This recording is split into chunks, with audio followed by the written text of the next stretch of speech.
바라볼까요?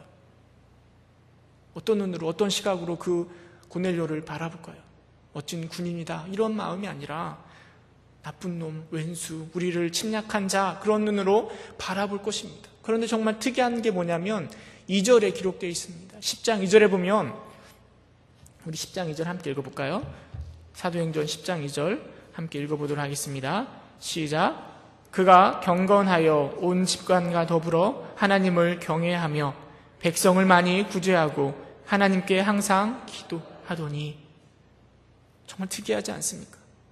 로마의 군대 장관, 로마의 백부장으로, 로마의 군인으로 이스라엘 통치하기 위해서 파견된 사람인데요, 그 사람이 어떤 사람인가 하면 경건한 사람이라고 성경이 말해주고 있습니다. 온 집안이 더불어 하나님을 경외하는 사람이라고 이야기하고 있습니다. 백성들을 많이 구제하고 항상 하나님께 기도하는 사람이라고 이야기하고 있습니다. 아니, 자신이 통치하는 그 나라에, 그 로마가 얼마나 큰 나라입니까? 저 변방에 있는 조그만 이스라엘이라는 나라가 섬기고 있는 하나님을 믿고 있는 고넬료 이야기를 하고 있습니다. 고넬료가 그 이스라엘 백성들에게 얼마나 이상한 사람으로 비춰졌을까요? 얼마 전인가 그 백인 중에 머리 깎고 스님 된 분 계시잖아요. 그분 잘 모르시나요? 네. 아마 형각 스님인가요? 뭐 예일대 학교를 나오고 하버드 대학교를 나왔는데 우리나라에 머리를 깎고 스님이 되었다. 그분 보면 참 어떻게 말로 표현할 수 없는 이상한 느낌들이 들잖아요. 아마 고넬료가 그런 사람 아니겠습니까? 저 로마에서 잘 나가는 사람이 우리를 통치하기 위해서 왔는데, 근데 우리가 믿는 하나님을 그가 섬기고 있습니다. 경건하고 더불어 이 구제에 많이 힘쓰고 하나님께 기도하는 그의 모습입니다. 여러분, 그렇다면 고넬료는 스스로를 생각할 때 어떠한 마음이 들었을까요? 고넬료 스스로 자기는 로마의 사람인데, 그런데 저 이스라엘 백성들이 믿고 있는 하나님을 섬기고 있습니다. 아니, 제가 생각할 때는 스스로도 굉장히 어색했을 것 같습니다.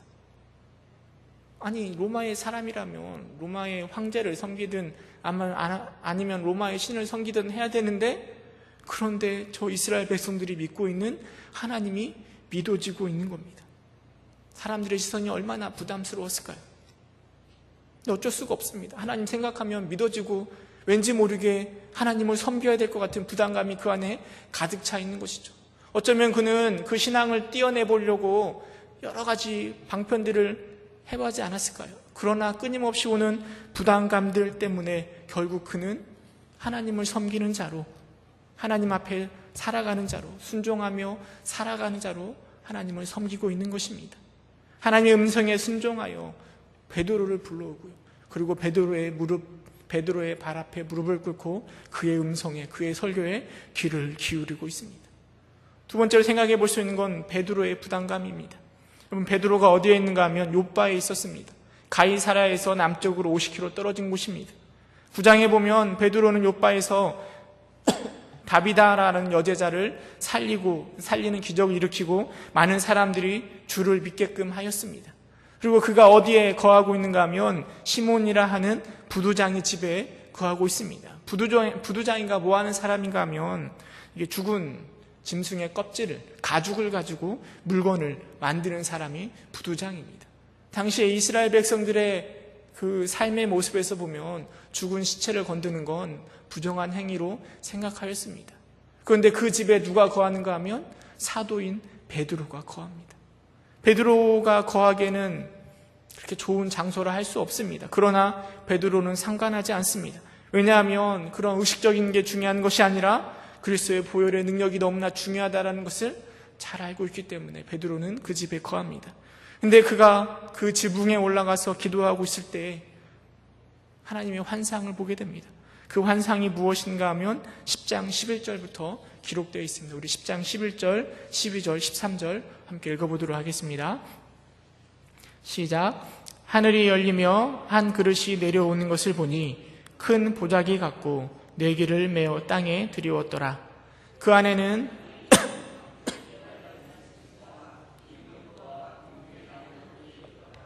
또 소리가 있으되 베드로야 일어나 잡아먹으라 하거늘.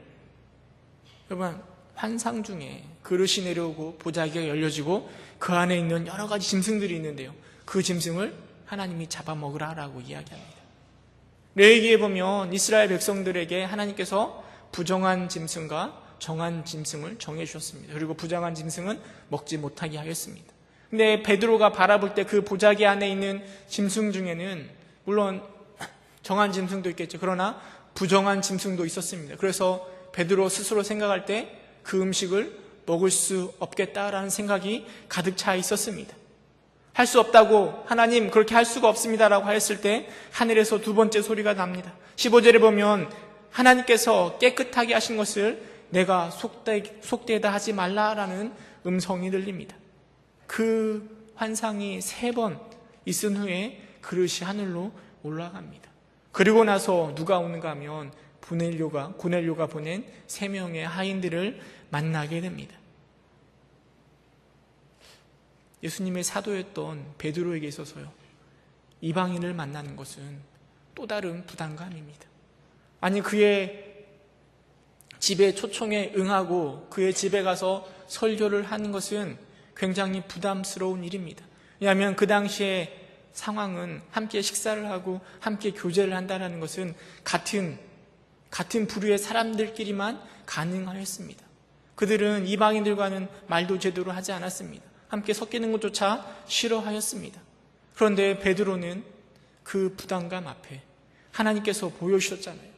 여러분, 그 정한 음식 말고 부정한 음식이 의미하는 게 무엇이겠습니까? 베드로가 그 환상을 보면서, 그리고 이방인이 와서 자신을 초청하는 그 모습을 바라보면서 어떤 부담감을 가졌겠습니까? 그리고 그 부담감 앞에서 베드로는 그 고넬료의 초청에 초청되어 그의 집으로 나아갑니다. 그리고 28절 29절에 베드로가 이렇게 고백합니다. 이르되 유대인으로서 이방인과 교제하며 가까이 하는 것이 위법인 줄은 너희도 알거니와 하나님께서 내게 지시하사 아무도 속되다 하거나 깨끗하지 않다 하지 말라 하기로 부름을 사양하지 아니하고 왔노라라고 베드로가 고백하고 있습니다. 사도로서, 지도자로서 이방인들과 함께하는 것이 굉장히 부담스럽고, 고넬료의 집에 오면서 혹여나 다른 사람이 보면 어떨까, 아니 이것 때문에 사람들이 나를 책망하면 어떨까 하는 그런 조마조마한 마음 가운데, 그럼에도 불구하고 하나님의 부담감을 떨쳐버리지 못하여서 그렇게 그 자리에 나와 있습니다. 고넬료도 마찬가지고 베드로도 마찬가지입니다. 그런데 그렇게 하나님의 부담감 앞에 순종하였을 때 어떠한 일이 일어나는가 하면 성령님이 그 고넬료 가정에 임하는 것입니다. 단순히 한 가정 가운데 성령님이 임하는 것뿐만 아니라요, 지금 이방인에게는 처음으로, 당시 이스라엘 백성들은 이방인에게 복음을 전해야 되나 말아야 되나 무조건 전하지 않는 것이 하나님의 뜻이라 생각하였습니다. 그런데 이 고넬료를 필두로 이방인들에게 복음이 전해지는 일들이 지금 눈앞에 펼쳐져 있는 것입니다. 성령을 받은 고넬료의 가정은 그걸로 인하여 기쁨이 가득 차 있고요, 하나님의 은혜가 넘쳐나는 것을 바라본 베드로는 또 그것으로 인하여 행복해하며 바라보고 있는 것입니다. 그리고 그 기쁨들이 거기서만 끝나는 것이 아니라 이 자리에 있는 우리에게까지 영향력을 미치고 있는 것이죠. 사도행전 15장에 가면 이방인에게 복음을 전하는 문제로 예루살렘에서 회의가 일어납니다. 그 회의에서 베드로는 고넬료의 이야기를 통해 우리나 그들이나 차별이 없으시는 하나님에 대해서 증언하였고요, 또 그들도 이방인들도 동일하게 주 예수의 은혜로 구원받은 줄 믿는다라고 베드로가 고백합니다. 사울과 또 야고보도 그의 의견을 거들어서 결국은 이방인들에게도 구원받을 수 있음을 인정해주고, 그리고 그 이후로 본격적으로 이방인들에게 복음이 전파되기 시작하였고, 그 복음이 오늘 이 땅 가운데도 임한 것 아니겠습니까? 하나님이 주시는 그 부담감은 때로는 우리를 불편하게 하고 힘들게 하고 우리를 어렵게 합니다. 근데 그것을 극복할 때 베드로와 고넬료 가정 가운데 임하였던 말할 수 없는 행복과 기쁨이 찾아오는 것입니다. 하나님께서는 고넬료와 베드로에게 이 엄청난 부담감을 주시면서 이방인에게 복음이 전해져야 함을 우리에게 보여주셨습니다. 뿐만 아니라 오늘날에도요, 우리 하나님은 우리에게 많은 부담감을 더해 주시면서 우리를 몰아가고 계십니다. 더 깊은 신앙의 자리로 몰아가고 계십니다. 혹여나 여러분들이 주님을 믿고 있는데 나의 신앙생활 가운데 부담감이 없다라고 한다면, 부담감이 전혀 없다라고 한다면 둘 중에 하나입니다. 완벽하게 하나님 편에 살아가신 것이든지 아니면 하나님을 모른 채 하나님을 믿고 있든지 둘 중에 하나입니다.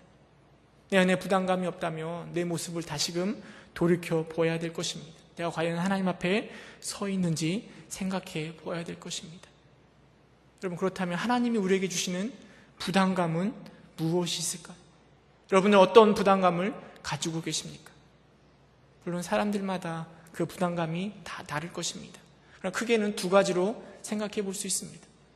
하나님, 예수님께서 말씀해 주신 가장 큰 계명, 하나님 사랑에 대한 부담감이 우리 안에 있을 수 있습니다. 하나님을 사랑한다는 그 부담감 때문에 여러분들이 이 자리에 나와 있는 것 아니겠습니까? 하나님을 사랑하기 때문에 예배 자리를 빠지면 왠지 모르게 마음이 찝찝하고 이렇게 하면 안 될 것 같은데 라는 생각이 들어서 이 자리에 나와 계신 것 아니겠습니까? 또 하나님을 사랑하기 때문에 우리는 자꾸만 더 거룩을 향한 부담감을 가지게 됩니다. 내가 누구인지도 모르는 그 자리에서, 아무도 바라보지 않는 그 자리에서 내가 편한 대로, 내가 원하는 대로 살아갈 수도 있습니다. 그러나 우리는 하나님을 사랑하기 때문에 그 부담감이 어디서든지 있는 자의 모습답게 거룩하게, 경건하게 살아가게끔 하게 만들어 간다라는 것이죠. 그 부담감이 우리로 하여금 때로는 교사로, 때로는 찬양대로, 노인대학으로, 섬기는 자리로 나아가고 헌신하게 만들기도 합니다. 또 다른 부담감은 무엇인가 하면 이웃 사랑에 대한 부담감입니다. 서로에 대해서 무관심한 세상 속에서 괜히 참견했다가 싫은 소리를 들을 줄 알면서도 우리는 그 부담감을 놓치기가, 부담감 때문에 자꾸만 마음이 자꾸만 어떻게 해야 될까 하는 생각이 들어지는 것이죠.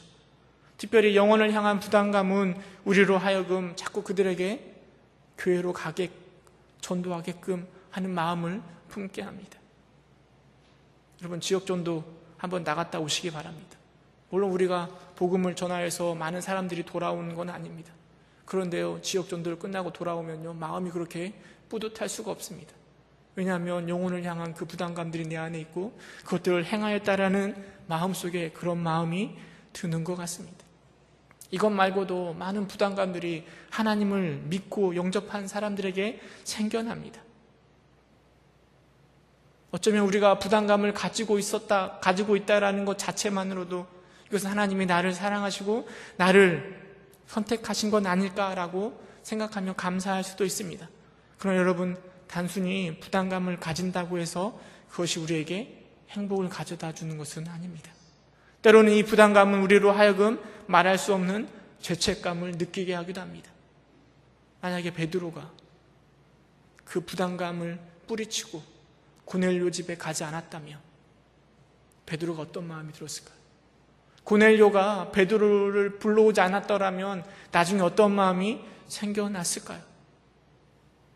여러분, 부담감이, 하나님 믿는 그 신앙 속에서 생겨나는 부담감이 우리를 행복하게 하는 것은 그 부담감을 따라 우리가 책임있게 행동으로 나아가고, 그리고 그 부담감을 따라가다가 하나님의 은혜를 만났을 때 그 만난 은혜가 우리를 행복하게 만드는 것입니다. 물론 그 부담감을 따라갈 때 하나님이 주시는 그 은혜가, 그 결과가 무엇인지 때로는 우리가 잘 알지 못할 수도 있습니다. 그러나 우리에게 부담감을 주시는 그 하나님을 우리가 너무나 잘 알고 있지 않습니까?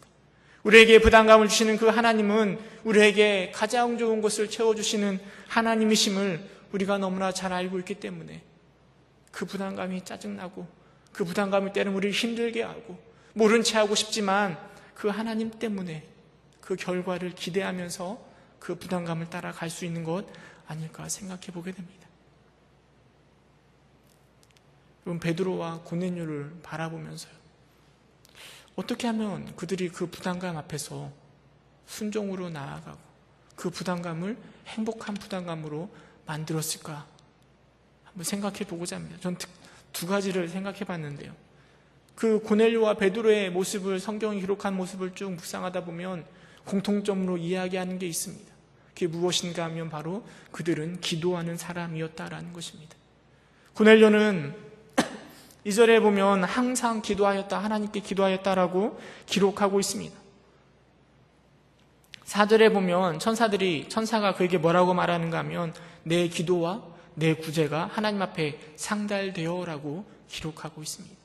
늘 기도하는 고넬료의 기도가 하나님께, 이방인이었는데요, 하나님께 상달될 정도로 그는 기도했던 사람입니다. 여러분, 베드로를 보시기 바랍니다. 9절에 보니까 기도하러 지붕에 올라갔습니다. 그 시간이 제6시였습니다. 이스라엘 백성들은 시간을 정해놓고 기도했습니다. 그 정해진 시간 중에 하나가 3번 정도 기도했는데 하나가 바로 제6시입니다. 규칙적으로 베드로가 끊임없이 기도하는 사람이었습니다. 그리고 기도 중에 그가 그 환상을 보게 되는 것입니다. 기도의 중요성에 대해서 우리 중에 모르는 사람은 아마 없을 것입니다. 기도가 얼마나 중요한가 우리는 너무나 잘 알고 있습니다. 문제는 무엇이 문제인가 하면 우리가 기도하지 않는 게 문제입니다. 또 기도를 하더라도요, 기도를 잘못 사용하는 게 문제입니다. 많은 사람들이 기도할 때요, 기도를 마치 자판기처럼 생각하면서 기도하는 경우가 허다합니다.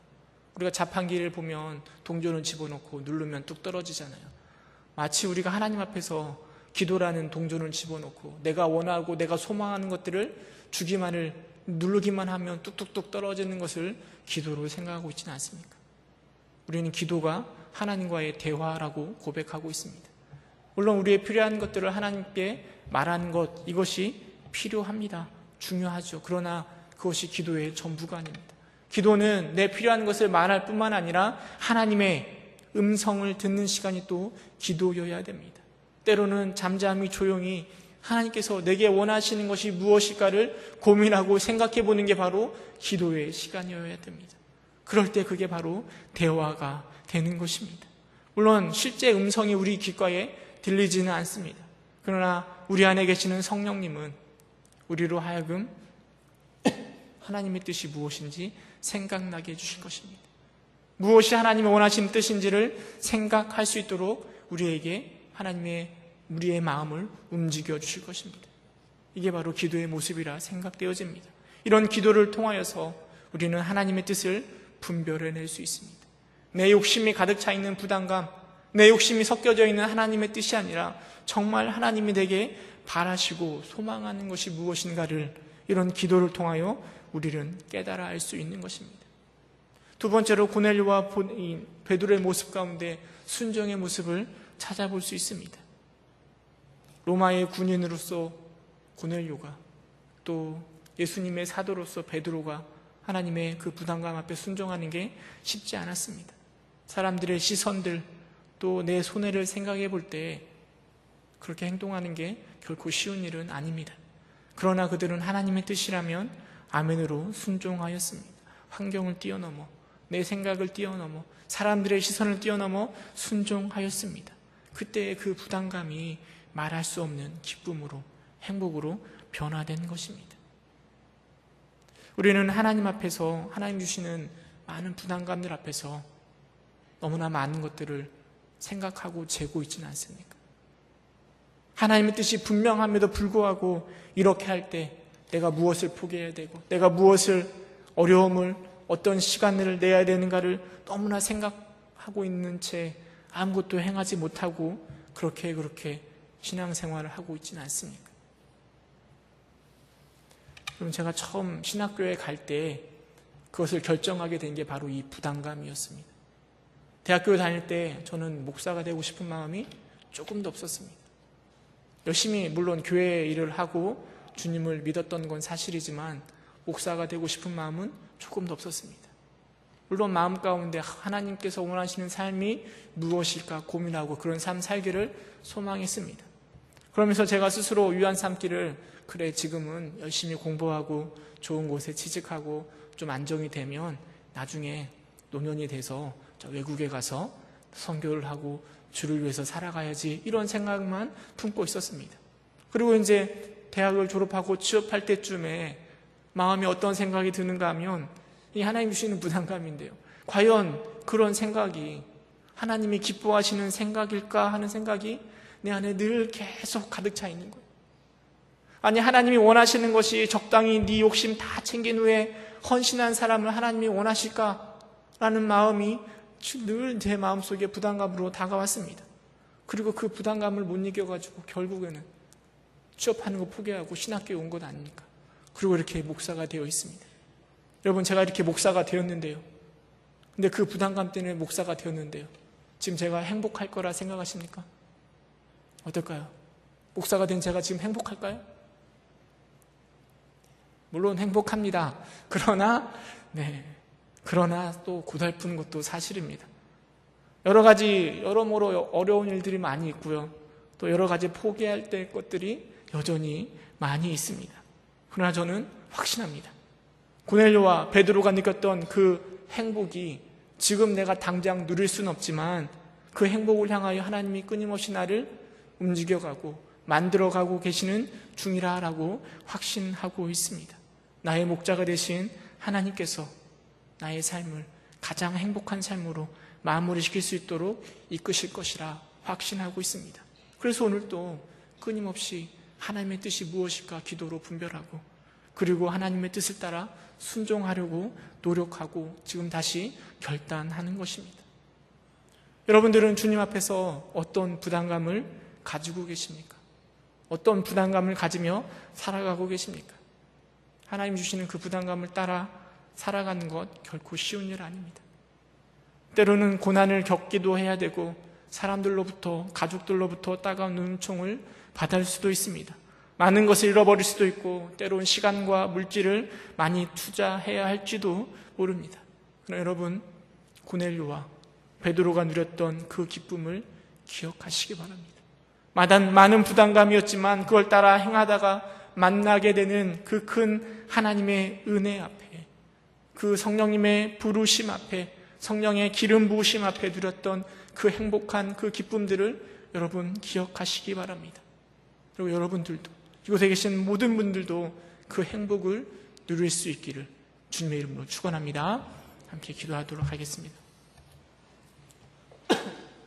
참 사랑이 많으신 하나님, 하나님을 믿고 따르는 것이 그냥 머물러 있고 그냥 이렇게